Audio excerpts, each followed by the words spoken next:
Nou ja, daar kom ingaan ou Malema se hofdatum en hulle sluit hom nie toe nie. Maar ek onthou, ek het gesê, so rukkie terug, toe sê ek kan nie dink dat hulle hom sal toesluit nie, want hy is 'n Britse intelligensie asset. Hy werk vir hulle. Hulle het hom opgerig juis vir hierdie doel in hierdie tyd. So, ek kan jou nie help as jy nou dink die ouetjie funksioneer op sy eie nie, dan is jy 'n sot.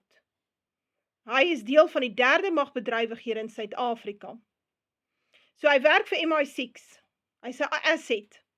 So hy's wat ons noem 'n proxy weermag. Hy's 'n terreurgroep wat deur die Britte en die Jode daar gestel is om Suid-Afrika onregeerbaar te maak wanneer die tyd kom. En hierdie hofsaake teen hom wat ons laas jaar sien wat deurgegaan het deurgegaan onder druk van MI6 en van die CIA. Want hulle moet hom nou in 'n blik druk, hy moet nou mos nou vir hulle optree, hy het nou lank genoeg dik geword, en lekker gevreet, op al die gelde wat van oral af gekom het, om hom en sy party aan die gang te hou, sodat hy hierdie hele idee van 'n bloedige revolusie in Suid-Afrika, konstant in die swartes se bewussyn kan hou. So nou die tyd gekom dat hy moet optree. So nou het hulle hom in 'n blik gedruk. So dis nou, ons gaan jou toesluit as jy nie, werk nou saam, boetie. Nou ja, hier het ek vir jou 'n bietjie nuus, news24.com. Ramaphosa, I was warned that the EFF was an MI6 project. Dit was op 14 Februarie 2019 het hierdie berig verskyn. President Cyril Ramaphosa has revealed that he has repeatedly been warned that the economic freedom fighters are an MI6 project. Ramaphosa made the revelation during his response to this week's SONA debate in which the co-president Mosiuoa Lekota accused him of selling out his comrades during the apartheid struggle. Nou ja, so dis gesê, want hulle weet dit. Maak nie 'n fout nie, Cyril Ramaphosa is ook een wat werk vir die Jode en vir die Britte. So, mense moet net verstaan, wie sit agter hierdie ouens? Hulle is almal puppet governments. Dit is 'n puppet leiers. Reg. Nou, wat nou interessant is van ou Malema, sy ander groot pel is 'n man met die naam Nathan Kirsch. En hier is ook 'n artikel van die National Vanguard 2019, Meet the Jewish billionaire who controls the media and opposition parties in South Africa, geskryf deur Chris Rossetti, 17 Januarie 2019. Some might call Nathan Kirsch the George Soros of Africa, yet another international stateless billionaire Jew who funds radical anti-white socialist causes such as South African economic freedom fighters, led by Julius Malema, while his family also exerts enormous control over Prime Media, the largest media conglomerate in South Africa. Nathan Kirsch het op 'n stadium getrek, hy is van Swaziland toe, ek weet nie waar bly hy nou nie, maar hy sit so agter baie shadows, verstaan jy, so die hidden hand.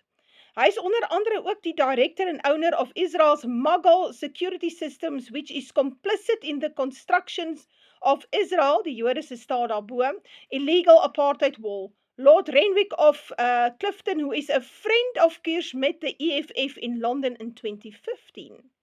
Nou ja, so nou sien ons mos nou, ek kan nou al die ou drade by mekaar sien kom, né?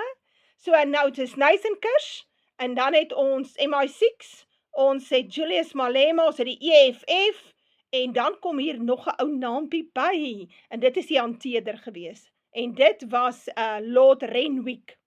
Hy was 'n Britse diplomaat, hierdie ou het baie bloed op sy hande, ek glo hy brand in die hel, want hy het toe nou laas jaar die tydelike met die ewige verwissel. Ja, so aan die tiranne en die manipuleerders, en die wat die leuen hulle skuilplek maak, sê die Bybel, kom daar ook 'n einde. Altyd, ons mense moet dit verstaan, die ding loop volle sirkel. Ou Renwick was betrokke by die oorname van Zim, van Rhodesia, na Mugabe toe, daai jare. En hulle kon 'n meer gematigde kandidaat in plek gesit het. Toe wou hy nie. Toe sit hy Mugabe in. En ons weet, Mugabe het blankes laat uitmoor, toe hy aan bewind gekom het, sowel as onder die swartes uitgemoor, dat dit nie snaaks is nie. Ja, en wie het agter daai tirannie gesit? Ou Renwick, Lord Renwick. So hy was ook 'n MI6 agent, en hy werk dan vir Chatham House. Chatham House is hulle think tank daar in Brittanje, wat dan nou al hierdie beheer en besluite maak oor die wêreld, wat dan uitgevoer word deur hanteerders en assets. Nou ja, kom ons gaan 'n bietjie verder. So in 2015 sit hulle met die EFF om 'n tafel. Maar selfs voor daai tyd, toe Julius Malema uitgeskop is uit die ANC Jeugliga, toe gaan hy oor see, toe kuier hy vir 'n week daar in Brittanje, in 'n baie smart hotel.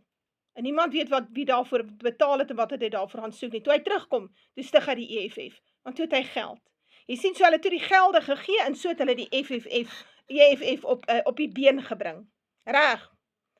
Nou ja, so die volgende ding wat belangrik is laas jaar toe Trump nou in beheer kom, en al hierdie dinge in Suid-Afrika, al die woelinge wat ons nou begin sien, het alles te doen met die Derde Wêreldoorlog. So toe Trump in beheer kom, toe het hierdie volgende fase van die aanloop tot die Derde Wêreldoorlog in alleryl begin. En die VSA is openlik besig om homself reg te maak en bronne en gas en landarea te probeer in die hande kry, wat vir hom die beheer oor die westelike hemisfeer sal gee, en oor die olie en gas handelsroutes van die wêreld. Dit is waarmee hulle besig is. Die VSA het ontwikkel in 'n piracy state. Hulle is nou seerowers, ja, en landrowers. Nou ja, so nou laas jaar, as 'n mens nou mooi die ou storieetjie onthou, dan onthou jy dat hy hom gedreig het. Hier was die opskrif: EFF Julius Malema threatens president Trump en Elon Musk. Hy het nie net Trump gethreaten nie, hy het onder andere ook die Amerikaanse ambassade gedreig. En onthou julle, ek het al voor die tyd in daai rigting het ek al video's gemaak, toe waarsku ek, toe sê ek, ons sal 'n terreuraanval sien op die VSA ambassade in Pretoria. Ou moet baie versigtig wees, dit kom. So, wat ons nou hierso sien is, Julius Malema het hulle in 'n blik gedruk. Hulle het nou die swaard is nou so teen sy nek. Van gesê, jy gaan nou vir ons die dinge aan die gang kry, my ou maat. En as jy na sy uitsprake luister tydens hierdie hofsitting, dan kom jy agter, hulle het hom in 'n hoek gedruk.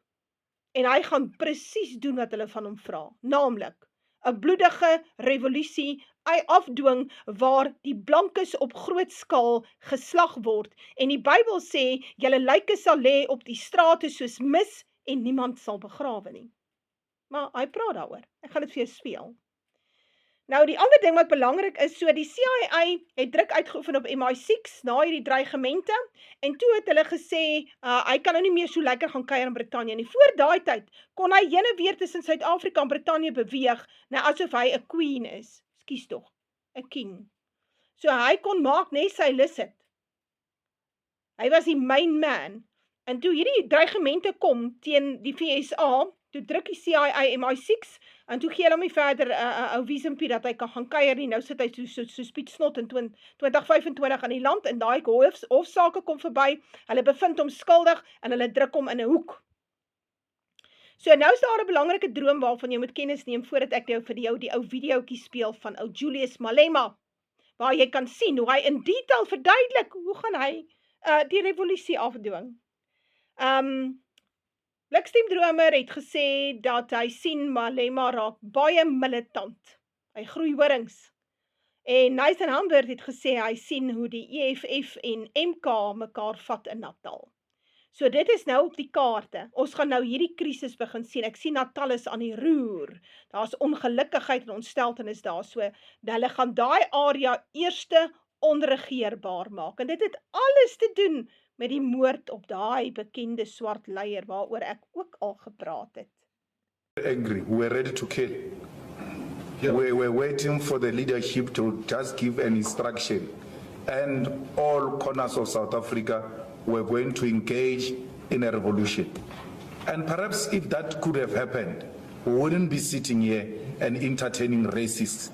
Perhaps if we had taken this government through revolutionary means and not negotiated settlement, we wouldn't be undermined by small-minded racists who are dragging us to courts here day in, day out about revolutionary songs, but say we must sing this stem on our national anthem, a song that they were singing when they were torturing our people, a song that they used to sing to celebrate the oppression of our people. They see nothing wrong with it because of this negotiated settlement. Perhaps that should have happened. Maybe you would have respected us. You have no respect for us. We still have you here. You still have our land. We have a constitution that we are embracing, all of us, but more celebrated by you. Because a revolution took place, my Lord, where the oppressor lost nothing. Where have you ever seen a revolution taking place where the oppressor loses nothing?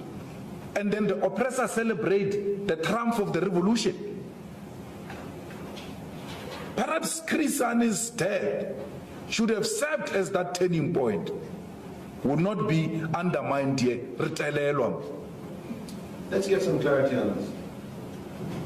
So that violent revolution, who would have been the targets of it? It would have been the white oppression, the white system that took our land, the white system that denied us economic opportunities in this country. The white system or the white people who said killed them? I'm asking if you intended on saying. But I gave you an answer. You either take it or you leave it. I said, who's the target? I said, the white system of segregation and oppression would have been a target. Now, hold on a second here. This is what I find alarming.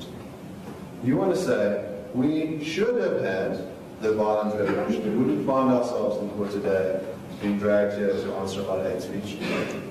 We removed this system. But that system of segregation is being dismantled. Is that not correct? It's not. It's not. I told you, I asked you a question, my Lord said I shouldn't ask you questions. And there he intervened properly and decisively because you are not going to answer it. I asked you, who owns the Johannesburg Stock Exchange? Do you know, my Lord, that 2% of Johannesburg Stock Exchange, 2% is owned by 100% owned black business? 2. There's nothing beyond 2% in the Johannesburg. What do you call that? That's an economic operation. When you talk the land, and we're talking here agricultural land, the study that was conducted on agricultural land is 7.5%. I'm answering your question of oppression. The question is about, you said, when Chris Hani was killed, we wanted to kill them. Right? You said, maybe it would have been better if we'd done that. Yes. I'm asking you who that was. The system, the white system of apartheid should have been attacked and collapsed and brought to its knees, violently so. Perhaps if we had done a proper revolution. Because, you know, my Lord, we're sitting here with pain, with trauma, and to be interrogated by people like this, who perpetuate the segregation, who continue to promote racism in this country, it's really unfair. You know what's unfair? The complainants led witnesses who survived farm attacks, who expressed real trauma, who themselves. The one witness was shot and his wife was murdered in front of him. The other one discovered her husband after being shot in the head. That's real trauma. The testimony of them is that when they hear chants like kill the Boer, kill the farmer, that brings back those memories of real trauma, real vivid trauma, recent trauma. And you have taken the position that that trauma doesn't matter, that only your pain matters. That strikes me as a failure of humanity. My Lord, a real trauma of two people is called a real trauma. A trauma of my parents who have had to pick up the dead bodies in Soweto, of their children who went to school, and came back dead, that is not called a real trauma. The 80s, our children killed in the 90s, that is not called a real trauma. A real trauma is white. It has got color. Of two families. I'm talking here, thousands of children have died. Thousands of children have seen their mothers being tortured.